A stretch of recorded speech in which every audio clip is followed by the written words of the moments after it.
Good day, everyone out there in the Keller Williams world. We are going to jump into an episode of CV and Caffeine, which is part of the Leverage series with Gene Rivers and the infamous Peter. And and we are going to talk about today leadership, mindset, and growth. So I am going to let both these gentlemen introduce themselves, let you know where they are located in the map of the world, and how long they've been with Keller Williams, and just a little bit about themselves, just to give you a point of reference as we start this conversation. So, Peter, I'll let you start off. Sure.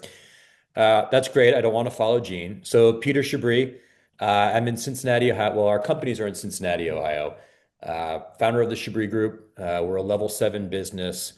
We'll close in 2025. We closed 615 transactions for about 188 million in volume and a little over 5 million GCI. Founding OP of Keller Williams Seven Hills Realty. I'm an investment in several market centers.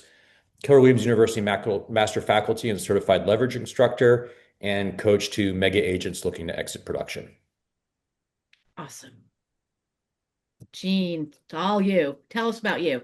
Yes. Well, I'm a lot older than Peter, so there's a lot more I could say, but I'll boil it down to this.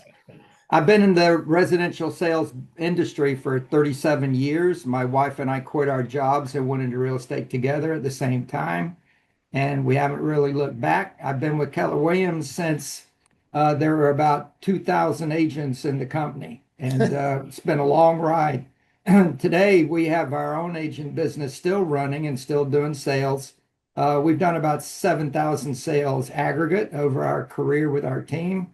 And we have multiple locations across North Florida. I'm also an OP and an owner of market centers. We have 7 locations. We have about 800 people, and it's an ongoing reality in my world that we are hiring somebody every day of the year. We are hiring somebody somewhere in our 10 businesses. We are hiring all the time. So I think ultimately to be really successful, you got to get a real good handle on being in business with people. That's awesome. So let's just jump in. Let's do a general overview of leadership, mindset, and growth while you're going through the KPA process, while you're going through the CV process. What does that mean to you? What do you how do you handle it? What do you look for when you are going through the process, and whether you're hiring for a leadership position or not, give us some input on, what you're doing, what you're looking for. You're speaking specific to when we're looking to hire a leader within Hmm. our organization. Yeah. What are we looking for? Well, that's tall order, isn't it? Leadership is a lot of things. Um, by the way, this is a. Go Let ahead. me let Sorry. me narrow it down a little bit. So if you're going through their KPA or Mhm. their life story, Mhm. what triggers are you listening for to say, Mhm. oh, that might be interesting. Let's dig a little deeper. Yeah. Well, KPA is really a measurement of behavior more than it is leadership style or capacity. But I do love in my leadership team a high level of intensity. I had a mentor once who said that whoever goes to sleep worrying about the job is the one that really owns it. And I have generally found that people who score with a high level of intensity really take that role and internalize it as their own and will go to bed with the job, with the anxiety and wake up with it. And Mm. so an important part for me and my leadership teams is having high intensity in our individuals. Also, if they don't have the same level of intensity that I do, it generally doesn't work out because they can't keep up with my pace. Mm. So, Gene, I think you probably subscribe to the same philosophy if I know you. Yeah, I have a very clear idea about the process though, right up front. You gotta realize you're hiring somebody, and it's essential, and it's right up front in the training materials.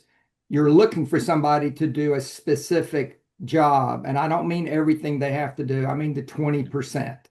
There's Mhm. a 20% reality about any role, and I've told many people if you do this at a very high level, but all of these other things you also have to do, you don't do so good, you'll keep your job. If you do all the 80%, absolutely perfect. Your paper clips are in color coordinated fashion. I mean, if everything is nailed, but you don't do the 20, you're going to lose your job. And you got to be clear about that. Now that leads to what I'm looking for. When you start the process, it should be reviewing a resume. I don't meet or talk to anybody that hasn't passed a resume test. And the first thing I look for is the 20%. And if they've done the 20%, then I'm going to have a phone call with them. But I also look for leadership. And leadership, just like talent to do the 20%, is in their past. Nobody becomes a leader because I'm hiring them. They've either been a leader or they've not. I remember my children, I have 4 kids. I've watched my kids grow up, obviously, over time. I have grandkids now, believe that or not. And my kids have leadership, and you see it in them when they were young. My oldest son became captain of his soccer team, and they went all the way and won the state championship. Here comes his little younger brother many years later. He comes along. He's on the same soccer team that his big brother was on. He ends up being leader of the captain of the soccer team, and they also won the state championship. So I've seen leadership in people in their past. And I heard you say something about a brand new person in the workforce who's maybe right out of college. They have a history. And the most important thing I think to remember about people that you're hiring them is this: behavior gets repeated. Behavior gets repeated. So if you can't see any history of someone showing leadership in their background, I think if you think they're a leader, you're either fooling yourself or this is some kind of immaculate birth of a leader all of a sudden. That's a great point, because a lot of people can apply for a position. You may see on their resume they don't have a lot of applicable work experience, but you may see a history of being committed to a sport, like you're referring to, Gene, or being a part of a club. So leadership isn't just in an office.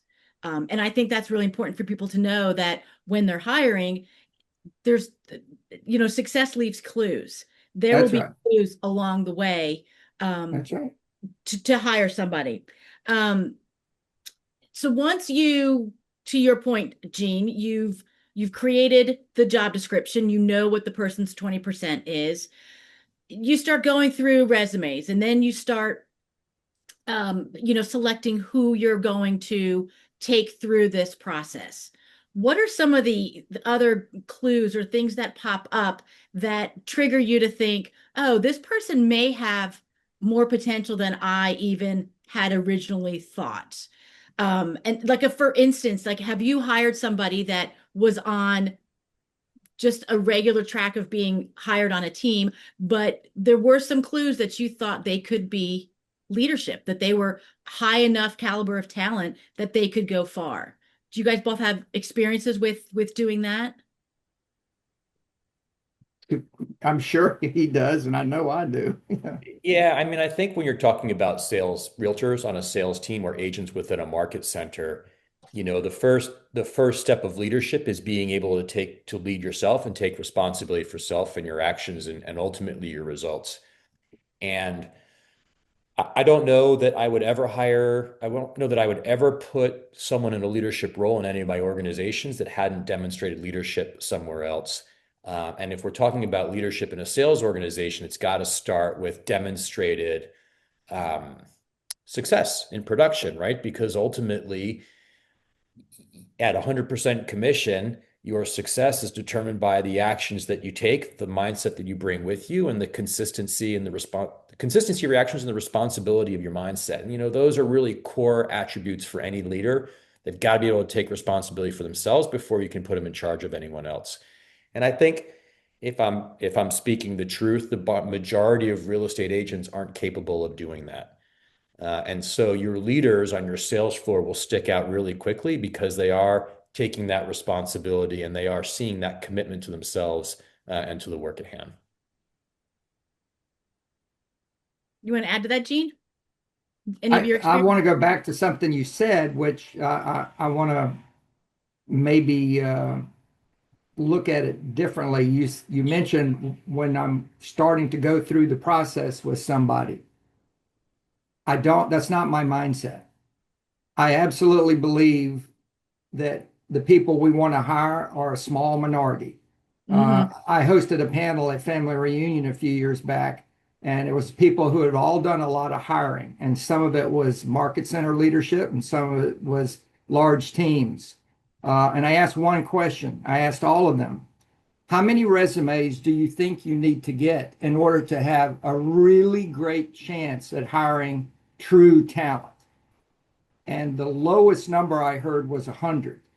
And a lot of you might know the Loken Group in Houston, Texas. And Corinna does most of their hiring. And it's a husband and wife team like my wife and I. And when she answered the question, and I'll never forget this, there's a big room, thousands of people in it. She said, well, for just a regular hire, I probably want to see 200 plus or minus. But if I'm hiring a leader, I might want 500 or so. And I remember vividly realizing the whole room was frozen. Everybody was just, you could see the mouths open. It's like, oh my God. So, but here's my point. If you are smart, you will get 100 resumes or more. I believe that. I think that is the truth of it. But my mindset is, okay, there's only going to be two or three people that are my real candidates. And my mindset is no. Almost every resume is going to be a no. You got to make me want to talk to you through the resume. And if nothing about the 20% shows up, I'm not talking to you at all.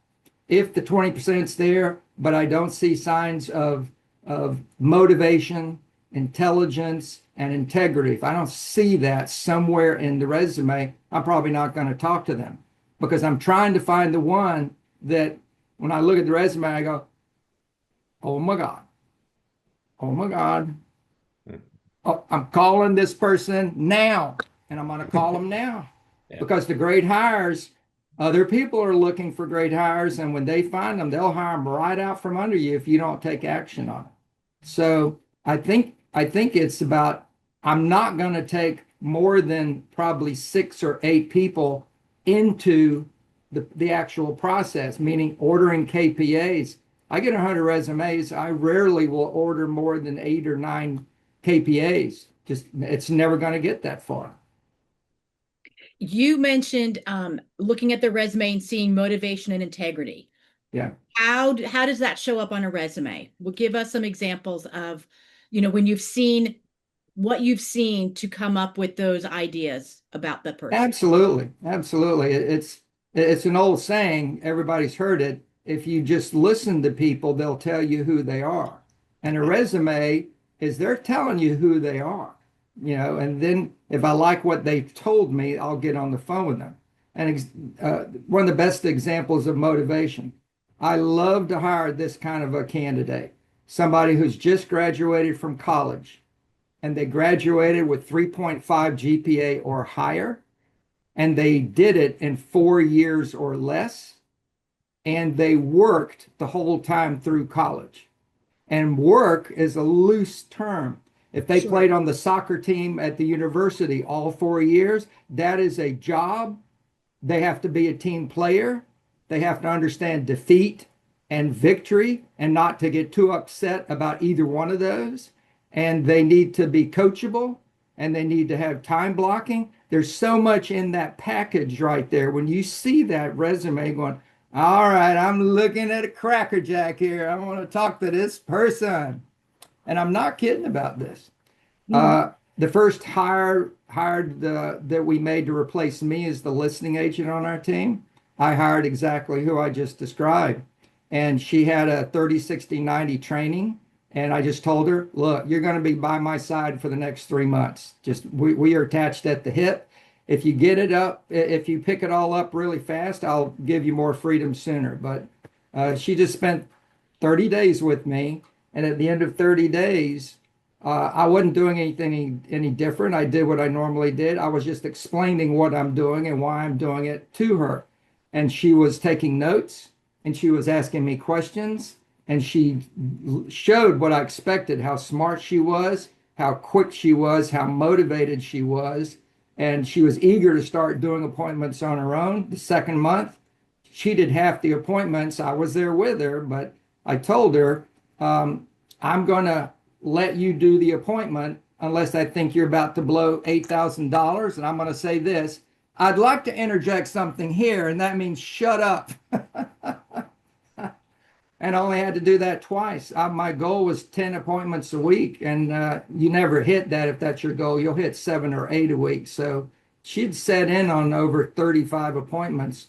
And then the last of the 30, 60, 90, the last month, she was on her own. And I told her, I'm going to give you the bottom half, meaning the easier listing appointments. And if you don't come back with my conversion rate or higher, I can't give you the hard stuff, which means you can't replace me.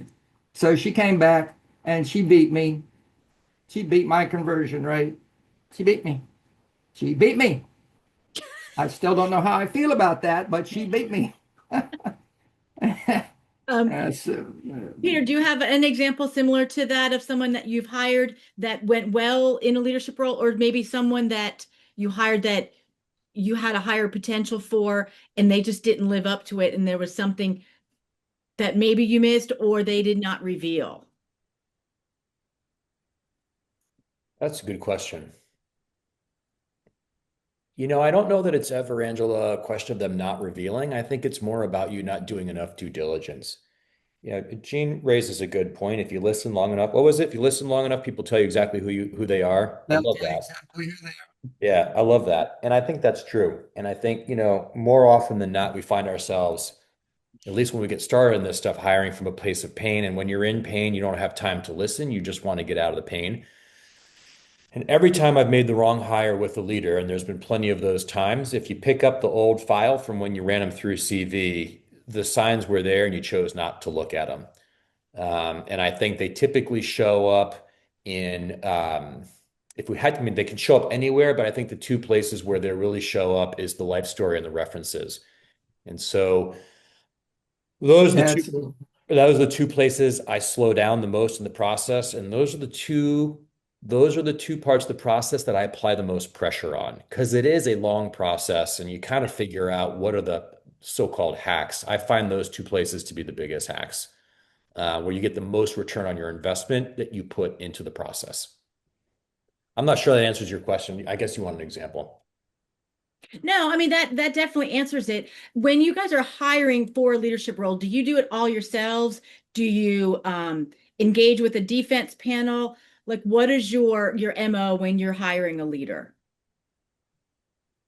Well, I follow the process, which means we're going to have a defense committee, but that's on the back end. That's, after we get through all of the formal Sure. 4 interviews and the process itself. But it is, I think, very easy for people to go too fast in the hiring and not take enough time. Like Peter said, that's the problem. The people hire too fast. And then even knowing that they've got the wrong person, they're too slow to fire them. They go too fast into the hire and then they're too slow to replace them. Um, but yeah, people will tell you who they are. I had a great place to look for a top agent is a salesperson who is ready for the next step up. And for me, that's a top car salesman. So I routinely would call up in the paper. I'd see somebody as salesman of the year at the Ford dealership. Come on down and see Buddy, blah, blah, blah. And I'd always call them and interview them. And I interviewed this guy and said, so how'd you do it? You've only been in car sales for a couple of years and you're number one. How'd you do it? He said, well, and he kind of got a sly grin on his face. He said, well, I found out that we rotate around. Sometimes you're in the used car section, then you're in the trucks, then you're on the cars, new cars that are on the lots, and then you're on the inside and working the inside, and then we rotate around. And I found out that when someone leaves to go to the restroom or do whatever, and somebody pulls up outside, then you're supposed to go, even though it's not your area, you're supposed to go, don't let the customer be unattended, so go to the customer. So he said, so when things are a little slow, I'd see somebody starting to pull in, and the agent who's supposed to be working there is on the phone, got his back turned. I'd call the office and tell them I need to talk to Charlie. And there's Oh, this intercom that says, Charlie, you're on, you got to call Charlie, you got to take a call. And then I'd run over there and grab that person. And he thought he was smart, smart, smart. And he illustrated a very important point. People that are smart and motivated but have low integrity will steal you blind. They'll Yep. steal you blind. You want motivated and you want intelligent, but you've got to have integrity or they don't have your back and they'll steal from It's a great example. you. Yeah. Peter, any last parting words you would like to add to our listeners' suggestions? yeah, I think we originally started talking about leadership and how to use the CV process specifically to identify leadership.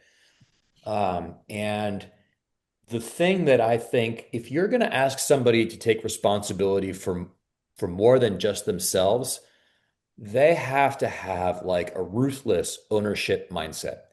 And there's got to be patterns in their history and behavior and choices and decisions that they've made where they took fierce responsibility for themselves and for their actions.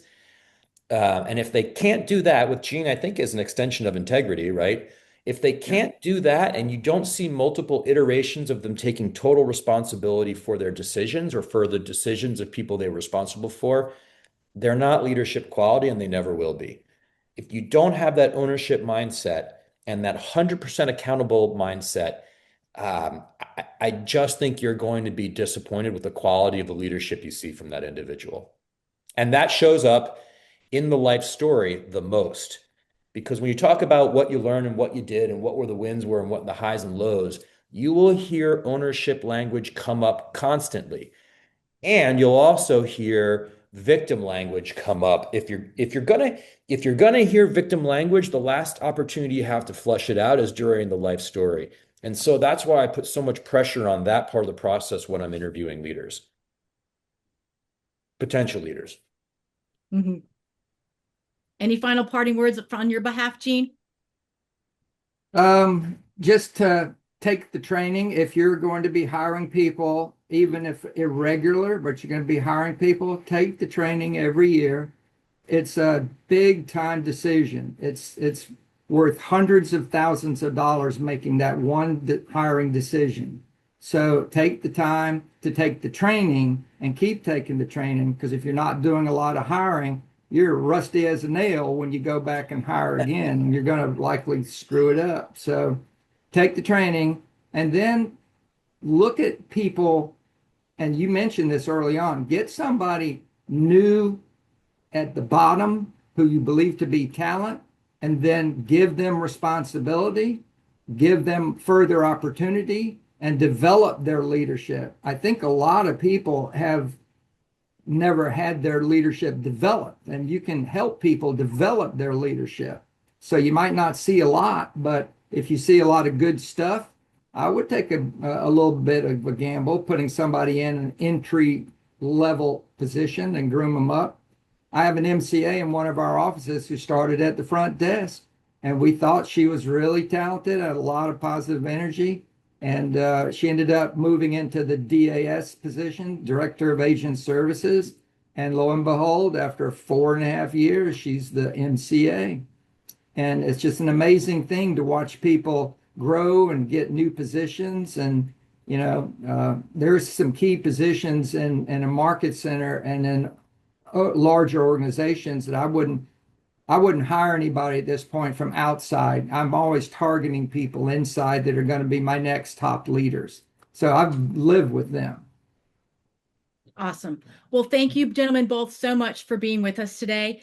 And we will drop your contact information into the recording once we post it. And I hope to see you both back on another episode of CV and Caffeine. Thank Thanks, you. Angela. Thanks, Thanks, everybody. Angela. Bye-bye.